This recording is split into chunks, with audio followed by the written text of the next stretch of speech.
अब मौला अमीरुल मोमिनीन के जब फ़ज़ाइल की, आइम्मा अलैहिमुस्सलाम के जब फ़ज़ाइल की बात होगी तो फ़ज़ाइल की भी कैटेगरीज हैं। अब अगर बात होती है मुसलमानों के दरमियान, फ़र्ज करें कि आप कुरान से फ़जीलत सुनाते हैं मौला अमीरुल मोमिनीन की, तो ये कुरान से फ़जीलत मौला अमीरुल मोमिनीन की किसी ईसाई या यहूदी या हिंदू के लिए काफ़ी है। इस कुरानी फ़जीलत का ताल्लुक़ होगा किससे? मुसलमानों से। अगर बुखारी से आप सुनाते हैं तो क्या वो हिंदू के लिए है? वो अहले सुन्नत के लिए, और अगर वो हमारे हिसाब से तो शियों के लिए भी हो गई।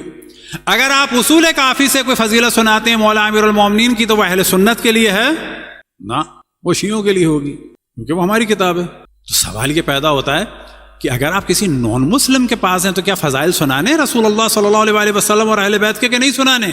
तो आप ईसाई से कहेंगे क़ाला रसूलुल्लाह, आप अपने प्रोफेसर से कहेंगे क़ाला रसूलुल्लाह, तो इसका मतलब एक चैप्टर क्लोज हो गया। मासूमीन का आपको डिस्कशन नहीं करना है, सिर्फ मुसलमानों में करना है, कहा जाएगा नहीं।